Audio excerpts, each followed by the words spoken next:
jamaah, alhamdulillah. Baik buat jamaah yang baru bergabung hari ini kita sedang membahas tema sehidup sesurga denganmu mama. Masya Allah dari tadi kita sudah membahas tentang hubungan antara ibu dan anak. Terutama tadi Ustadz Maulana sudah menjelaskan juga tentang bagaimana kedahsyatan doa terhadap anak terhadap ibu yang bisa menyelamatkan ibunya. Masya Allah. Baik selanjutnya saya juga masih ada ini tayangan yang masih berhubungan dengan ibu dan anak tapi ini agak lucu nih. Mari kita saksikan dulu tayangan berikut ini, silakan. Pancasila. Tunggu dengar dulu. Pancasila. Pancasila. Satu. Satu. Coba lihat di sini, lihat di sini, lihat di sini. Pancasila. Satu. Yang Tuhan. Ketuhanan yang maha. Ketuhanan yang mana esa. Ketuhanan yang maha esa. Dua. Tunggu. Ketuhanan. Ketuhanan yang mana esa. Yang maha M-A-H. M-A maha aha. Maha esa. Maha esa. Coba diam jangan nyong. Entah bercerita. Coba Jo. Tidak. Pancasila satu, ketuhanan yang maha esa. Pancasila. Satu. Yang Tuhanan. Ketuhanan. Ketuhanan yang mana esa. Waduh, Masya Allah. Ini benar-benar ya, ngakak saya. Jadi sekarang ini banyak ibu-ibu yang awalnya hanya kerjaannya cuma nyuci, masak, terus mendadak jadi seorang guru juga nih karena pandemi seperti ini.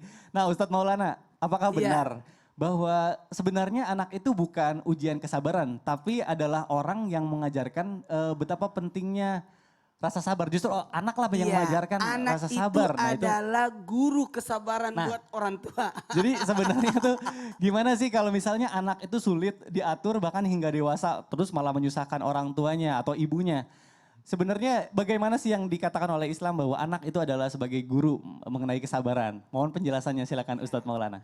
Baik, mohon izin buat semuanya, Sasam dan semuanya, mohon izin ya Allah ya Karim. Karena sabar itu dari atas ke bawah. Sekali lagi, sabar itu dari atas ke bawah. Ya, orang tua yang sabar terhadap anak. Kalau anak kepada orang tua, sudah jelas. Sudah jelas ya? Sudah jelas. Sudah biasa. Karena sebenarnya gini, sabar itu mampu menahan. Sebenarnya dia mampu memukul tapi dia tahan. Bisa. Nah, atasan ke bawahan. Yang mana sabar? Atasan atau bawahan? Atasan. Atasan. Ya. Karena atasan sebenarnya sanggup memecat, sanggup menghukum. Tapi dia tahan. Nah, tapi kalau bawahan dimarah-marahi? Sabar. Ya jelas sabar. Biasa aja harus. Mau ngapain? Daripada Sabar dipecat. mau ngelawan. Iya. Nah itu. Nah dalam hal ini pentingnya bersabar dari orang tua ke anak. Karena ini dalam hal mendidik. Sekali lagi. Karena tugas orang tua ada 3. Menafkahi, kemudian melindungi. Yang ketiga adalah mendidik anak. Ya. Ku ampusakum wa ahlikun nara. Diri dan keluarga. Diri kita dididik. Tapi lebih-lebih lagi kepada anak. Karena anak itu sesuatu yang luar biasa. Didiklah anak sebagai semasa kecil. Bagaikan kawat. Tapi kalau sudah gede ya besi. Tiang listrik setengah mati. Makanya dari kecil sih kita didik. Karena kesabaran itu adalah kesabaran menjalankan perintah. Kesabaran menjauhi larangan. Dan kesabaran menerima takdir. Maaf ya, tidak semua anak sama cara dididiknya. Anak yang satu tidak akan bisa sama dengan anak yang kedua. Yang berikutnya, mendidik anak untuk apa? Senantiasa berkata jujur. Nah, jadi itu luar biasa. Satu ilmu untuk diajarkan anak itu bertahap. Nih saya alhamdulillah juga dapat tugas yang luar biasa untuk mendidik 4 anak. Ini bertahap. Ini dulu pelajaran ini. Kalau sudah matang baru saya kasih lagi pelajaran berikutnya. Bertahap karena anak itu mohon maaf tidak boleh dipaksakan. Bahwa ini buat orang tua dimanapun berada jangan sampai orang tua sampai emosi. Sampai memukul. Tidak boleh memukul anak. Ya. Jangan pernah memukul anak. Sebenarnya ketika kau memukul anak, yang kau pukul adalah hatinya. Aduh benar. Jangan pernah memarahi anak. Sebenarnya yang kau marahi itu otaknya rusak. Anak yang dimarahi dibentak merusak saraf otaknya. Alhamdulillah bersyukur sampai saat ini saya tidak pernah memukul anak. Dan saya tidak pernah memarahi anak. Waduh penting tuh buat saya juga. tuh Iya, catatan. jangan pernah dianggap berkata besar suara memarahi anak. Oh, nunjuk-nunjuk anak itu bahaya. Merusak otaknya. Nah, buat ini kesabaran itu harus dengan tekun. Dengan cara apa? Kita yang memberikan keteladanan. Orang tua harus sabar. Nah, makanya jangan pernah lelah untuk menasehati anak. Jangan pernah bosan-bosan untuk mengingatkan anak. Sekali lagi, ulangi terus, ulangi terus, ulangi terus. Nggak apa-apa. Masya Allah, jadi anak Nanti itu tetap memang yang peniru sejati Peniru ya Ustaz. Bagaimana sejati. orang tuanya ya. Dulu saya masih ingat banget, saya pernah dimarahin sama papa saya gara-gara saya beli permen nih. Harganya misalnya 500, dikasih uangnya 1000. Nah kembaliannya itu saya nggak kasihin ke papa saya dimarahin. Saya dalam hati kok papa saya pelit banget ya, cuma 500 rupiah aja kok sampai dimarahinnya kayak gini. Tapi sekarang baru ngehnya, ternyata bukan masalah uang 500 rupiahnya, Iya. tapi bagaimana mendidik saya menjadi anak yang jujur. Jujur. Masya Allah. Baik, masih ada tayangan yang mengiris hati, yang bikin kita bakal sedih lagi. Penasaran? Mari kita saksikan tayangan berikutnya. Paur Humas Polres Pelalawan Ibtu Edi Haryanto mengatakan hari ini orang tua anak tersebut dipanggil untuk dilakukan pemeriksaan. Ia menyebutkan korban bersama orang tuanya tinggal di kompleks perusahaan di Kecamatan Pangkalan Kuras, Kabupaten Pelalawan. Terkait dugaan anak dianiaya dan dibuang orang tuanya, saat ini unit reskrim Polsek Pangkalan Kuras masih mendalaminya. Selain memanggil kedua orang tuanya, proses kasus ini juga akan melibatkan pihak kesehatan dan Pusat Pelayanan Terpadu Pemberdayaan Perempuan dan Perlindungan Anak Pelalawan. Dikutip dari Kompas.com, kasus itu menjadi menarik karena disertai selembar surat berisi pesan yang diduga dituliskan orang tua. Disebutkan kasus itu terjadi di Kecamatan Pangkalan Kuras, Kabupaten Pelalawan, Riau. Astagfirullahaladzim. Bisa dibacain surat? Tadi sempat ada suratnya juga ya, kurang lebih tulisannya seperti ini. Nak, maafin mama ya. Terpaksa saya meninggalkan kamu di jalan karena tidak sanggup melihat kamu menderita. Aduh, ini udah dibuang begitu saja, coba bayangin seorang anak. Nah, Ustadz Syam, punten nih, saya pernah dengar katanya bukan hanya anak yang bisa durhaka kepada orang tua, tapi juga orang tua juga bisa durhaka terhadap anaknya. Itu yang dimaksud orang tua yang durhaka terhadap anaknya itu gimana? Tapi ini takutnya juga dijadikan bahan sama anak-anak nih. Ngomel dibilangnya durhaka. Mama bisa durhaka loh Iya, sama aku. biar lebih jelas mohon penjelasannya, silakan Ustaz Syam. Bismillahirrahmanirrahim. Tapi bakalan membela anak-anak sih ini. Bakalan membela anak-anak. Gimana Jadi tuh? ya insya Allah. Bismillahirrahmanirrahim. Tabik guru Ustadz Maulana, Mas Mikdad yang dimuliakan Allah serta guru kami yang dimuliakan Allah. Dan seluruh orang tua yang mulia tentunya. Dan anak-anak juga yang mulia Masya Allah. Kalau melihat berita tadi awalnya kita harusnya tidak langsung ngejudge gitu ya. Kita harus berhusnudzon dulu. Siapa tahu memang dalam keadaan yang walaupun tidak bisa dibenarkan perbuatan ini, tapi kita tidak tahu keadaan yang sebenarnya. Waliya'adzubillah, ma'adallah, kita harus tetap yang namanya berbaik sangka terhadap orang lain karena kita tidak berada di posisi tersebut. Termasuk misalnya ketika ada anak yang mungkin keadaannya nih anak kok kayak durhaka banget sama orang tuanya, tapi ternyata orang tuanya duluan durhaka kepada dia. Gitu. Kita melihat nih kok anak ini nggak menghargai orang tuanya. Oh ternyata memang orang tuanya yang tidak menghargai anaknya sehingga berbalik kepadanya. Contoh di masa Khalifah Sayyidina Umar bin Khattab radhiyallahu anhu warda, ada seorang orang tua yang melapor kepada Sayyidina Umar mengatakan anakku durhaka kepada aku. Maka kata Sayyidina Umar, panggilkan orang tuamu. Dipanggilkan, kata anaknya nih, orang tuaku yang duluan durhaka kepada aku. Ditanyakan, orang tuamu kok bisa orang tuamu durhaka kepadamu? Coba lihat, oh, Sayyidina Umar, Khalifah, lihat namaku apa? Ya Amirul Mukminin, namaku adalah nama yang tidak bagus. Diberikan aku nama yang tidak bagus oleh orang tuaku. Maka kedurhakaan yang pertama bentuknya adalah ketika memberikan nama yang tidak pantas kepada anak. Nama-nama yang tidak ada artinya, nama-nama yang karena terlihat keren aja, ternyata nama itu adalah doa. Maka kata Sayyidina Umar, itu adalah kedurhakaan pertama orang tuamu. Yang kedua, kedurhakaan orang tua kepada anaknya adalah ketika membanding-bandingkan anak. Membanding-bandingkan anak baik dengan saudaranya sendiri ataupun dengan anak tetangga gitu ya.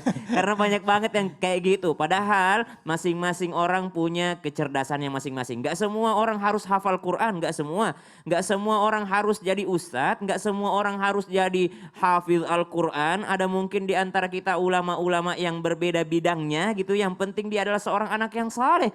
Gak semua orang bisa menjadi seorang aparat kepolisian, berbadan kekar, gak semua. Masing-masing beda. Jangan kita membanding-bandingkan kehebatan atau kecerdasan seorang anak tanpa bermaksud menggurui ataupun mengajari. Itu sudah termasuk zalim terhadap anak ketika kita menginginkan anak kita sama dengan anak orang lain. Misalnya ada anak yang berprestasi di sekolah, oh mungkin prestasinya dia beda. Mungkin di bidang e-sport, game misalnya, atau di bidang olahraga gitu ya. Kemudian yang ketiga adalah kesalahannya adalah menuntut anak untuk membahagiakan orang tua. Sudahlah, Allah sudah menuntut anakmu untuk membahagiakanmu. Engkau tidak usah menambah tuntutannya. Kenapa? Anak Anda lahir bukan mereka yang mau. Yang melahirkannya adalah orang tuanya. Sehingga kalau dituntut, kau harus bahagiakan ibu ayahmu. Kata anaknya, emang saya yang minta dilahirkan?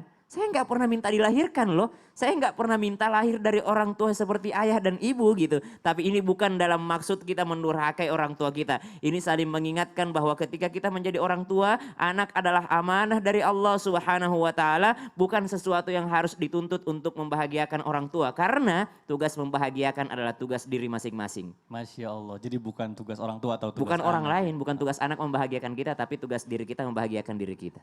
Masya Allah. Baik, ini masih mengenai ibu dan anak. Ada salah satu bentuk kasih sayang anak yaitu mencuci kaki ibu. Nah, kita lihat yuk tayangannya seperti apa. Silakan. ثم أمي لحد آخر يوم في عمري حب من أول حياته وهم همي اللي كتر خيرها داب خيرها في دمي وعايش بيه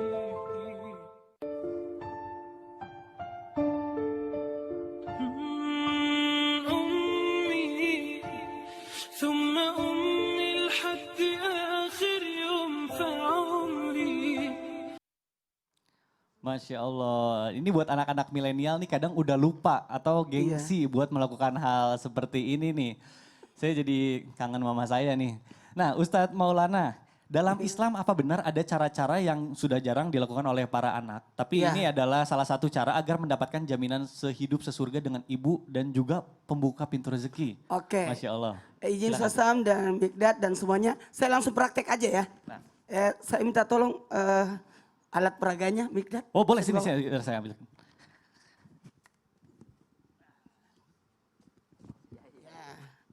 Ini Ini ceritanya ibunya ya Ustadz Maulana. Nah ini ceritanya ibu nih. maaf ya pemirsa yang di rumah, ini diibaratkan ibu.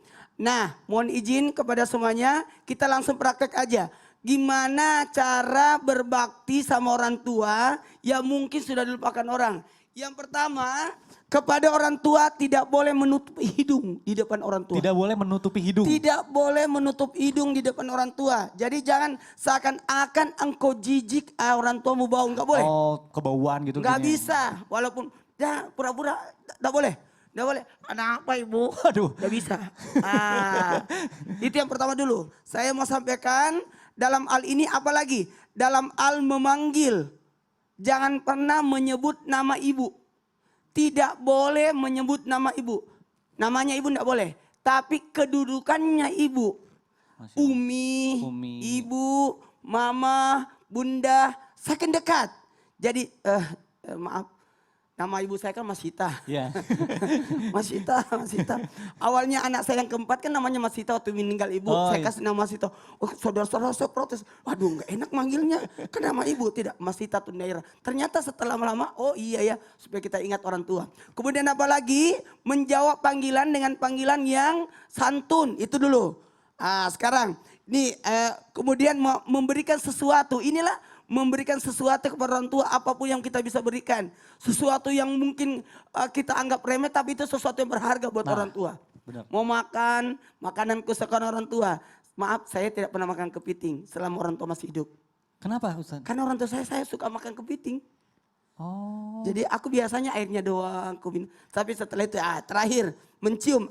Dari sini kita mulai dari araya. 1 menit lagi. Nah, kita Dari praktekin kalau ya, Ustaz. kepala kemuliaan, Kemuliaan. cinta. Kemudian kalau tangan dicium ini. Kalau cium tangannya tangan. cium tangan. Kalau atasnya memuliakan, kalau ini mengharapkan keberkahan. Telapak.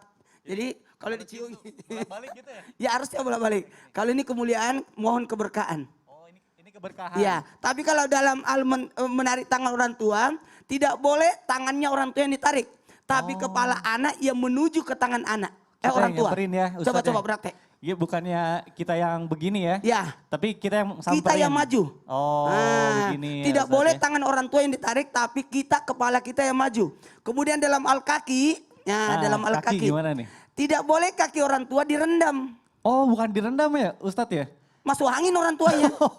Jadi yang harusnya benar tuh airnya gimana, Ustaz? dicuci. Dicuci. Mencuci kakinya. Kalau saya sih lebih cenderung gini. Anak sebaiknya tiap hari masuk ke kamar orang tua. Tidak boleh jauh dari orang tua. Anak tidak boleh menjauh dari orang tua sempat orang tua butuh. Anak harus dekat. Kalau kakinya kan dicuci biasanya. Iya. Mau menikah kali itu tadi gambarnya. Iya, iya. Sebaiknya tiap malam masuk kamar orang tua pijitin kakinya. Masya Allah. Kasih minyak, kasih cuci. Jadi dan bukan pas mau nikah doang ya Oh dicuci? iya tiap hari harusnya. Tiap hari ya. Dan setelah itu dilap. Kemudian pada saat nyucinya betul-betul memohon keridhaan dari Allah. Al jannatu taqta aqda ummahati. Surga Masya itu di bawah telapak kaki ibu. Allah. Aduh ya Allah. Aduh, maaf Masya ya. Allah. Mudah-mudahan jelas ya jamaah ya, tadi bukan direndam jadi ya. Mari kita kembalikan lagi, Ibu Ya, permisi ya. dulu ya. Ibunya masih kecil. Masya Allah. Jadi gitu buat yang di rumah. Masya Allah, mohon pelajaran izin. penting. Ya sedikit-dikit Penting aja tapi luar biasa. Ini yang jarang orang amalkan. Iya, Jadi betul, jarang dalam anak. mencucinya, menciumnya. Sebelum meninggalkan orang tua harus cium tangan. Mohon izin Iya. minta ridha. Betul, aduh apalagi zaman sekarang tuh pasti anak tuh udah gengsi. Orang tua di mana? Orang tua saya di Tasik nih sekarang. Berapa kali setahun ketemu? Kalau sebelum menikah sih ketemu tiap hari tapi sekarang udah mulai jarang. Baik, Masya Allah. Baik, selanjutnya nih saya ada pertanyaan buat Ustadz Syam. Ustadz, bagaimana sih cara ibu dan anak agar bisa menjadi sahabat bahkan dekat sehingga tidak ada jarak? Sehingga itu yang sebagai judul kita hari ini. Sehidup sesurga dengan mama. Sehidup Mohon sesurga. penjelasannya Ustadz Syam, ini penting banget sih buat saya nih. Masya Allah. Bismillahirrahmanirrahim. Jannatu adni yadkhulunaha wa man salaha min abaihim wa azwajihim wa dhurriyyatihim. Dalam surah Ar-Ra'd Allah Subhanahu wa taala berfirman, tabik guruku Ustaz Maulana dan guru-guru kami yang dimuliakan Allah. Jannatu adnin yadkhulunaha wa man salaha min abaihim wa azwajihim wa dzurriyyatihim. Sebuah surga yang disediakan oleh Allah Subhanahu wa taala, sesurga yang dikatakan tadi sehidup sesurga, maka Allah katakan ada sebuah surga Jannatu Adn namanya. Jannah Al-Adn, Jannah Adn atau orang mengatakan surga Eden dalam bahasa lainnya. Jannatu Adn siapa yang masuk ke dalamnya? Yadkhulunaha wa man salaha min abaihim wa azwajihim wa dzurriyyatihim. Orang-orang yang saleh dari orang tua mereka, dari pasangan mereka, dan dari keturunan-keturunan mereka. Maka Allah Subhanahu wa taala memberikan syarat, kalau Anda ingin sehidup sesurga dengan orang tua, ingin sehidup sejannah dengan mama, maka sama-samalah menjadi saleh dan saleha. Tidak cukup seorang orang tua saja menjadi saleh bagi anak-anaknya, tidak cukup seorang ibu saja menjadi salehah bagi anak-anaknya, tapi anak-anaknya pula harus menjadi anak yang saleh untuk orang tuanya. Kenapa? Karena dikumpulkan waman salaha, yang saleh di antara ibunya, di antara ayahnya, di antara keturunannya, di antara pasangannya. Mereka itulah yang akan berkumpul di surga yang namanya Jannatu Adn. Lalu ketika mereka masuk ke dalam surga tersebut, malaikat menyambut mereka sambil mengatakan, Salamun alaikum bima sabartum fa ni'ma uqbaddar. Selamat atas kalian masuk ke dalam surga disebabkan apa? Bima sabartum, karena kesabaran kalian. Kalau Mikdad bertanya bagaimana caranya kita selalu bisa bersahabat di dunia dengan orang tua, maka kuncinya satu, yaitu dengan sabar. Karena masuk ke dalam surga pun malaikat mengatakan selamat karena sudah bersabar. Sebagai anak kita bersabar menghadapi orang tua, bersabar terus continue untuk berbuat baik kepada orang tua sejahat apapun orang tua tersebut. Sebagai orang tua juga tetap bersabar mendidik anaknya. Sesusah apapun mendidik seorang anak, tetap ada kesabaran. Maka kuncinya satu, menjadilah seorang yang sabar sehingga Anda termasuk golongan yang saleh sehingga berkumpul di surganya Allah Subhanahu wa Masya taala. Allah, penting banget kuncinya sabar ya Ustaz Dan Syam. saleh. Jazakallah. Sama-sama. Terima kasih Ustaz Syam.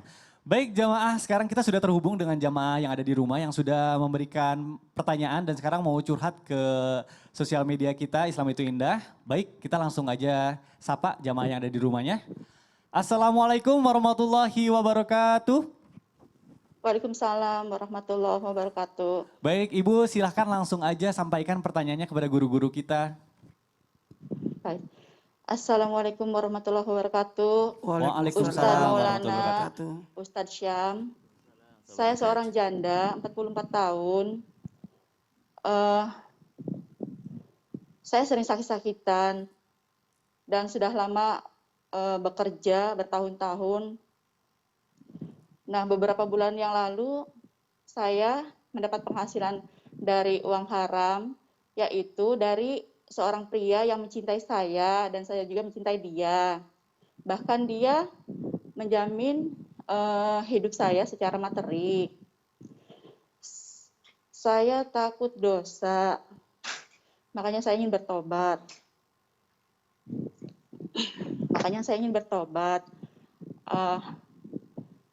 Kemudian, tapi alhamdulillah sekarang saya sudah putus dengan dia.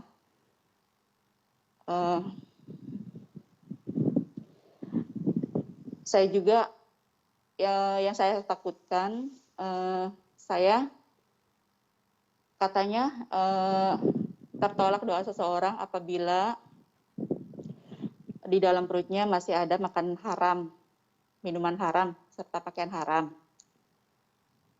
Yang menjadi pertanyaan buat saya, apakah doa saya di setiap selesai sholat ini yang berisikan memohon disucikan dan dihalalkan harta haram ini akan dikabulkan Baik. oleh Allah ataukah Baik. Terima kasih sedangkan- atas pertanyaannya. Boleh langsung aja dijawab oleh guru kita Ustadz Maulana ya, silahkan. Mbak yang luar biasa, saya katakan Mbak aja ya. Karena Mbak ini alhamdulillahirrahmanirrahim, sebenarnya cara Allah mengabulkan doa kita dengan caranya yang tidak kita sangka-sangka. Salah satunya adalah dengan dijauhkannya kita dari maksiat. Dan disadarkannya kita akan maksiat itu. Jadi Mbak alhamdulillah dengan mengakui bahwa kayaknya ini sesuatu ini adalah pertanda mendapatkan hidayah. Kemudian berdoa supaya terjauhkan, alhamdulillah udah putus dengan laki-laki itu. Jadi Mbak ini sudah doanya udah dijabah. Tinggal bagaimana bertobatnya itu. Tobat artinya kembali ke jalan yang sebenarnya. Nah, kata tobat ini berarti sudah yang dilakukan Mbak sudah aman. Memang kalau ada makanan haram masuk ke dalam tubuh 40 hari doa kita tidak diijabah. Nah, tapi dalam hal ini ketika Mbak sudah berkata aku sudah sadar dan tobat, itu sudah pertanda doanya sudah dijabah.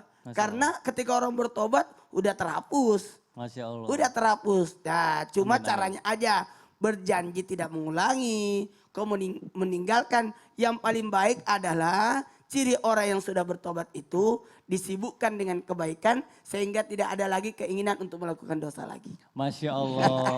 Jadi Ustaz, mungkin maaf. Ya, ya Mbak. Baik. Itu kalau misalnya harus dikemanakan itu hartanya itu yang haram itu apakah? Hartanya kalau bisa dikembalikan kepada yang punya hak. Ingat ya, kepada yang punya hak. kepada yang punya hak. Dosa kepada Allah mohon ampun, tapi dosa yang berhubungan dengan manusia berkaitan dengan harta berarti kembalikan kepada yang punya hak.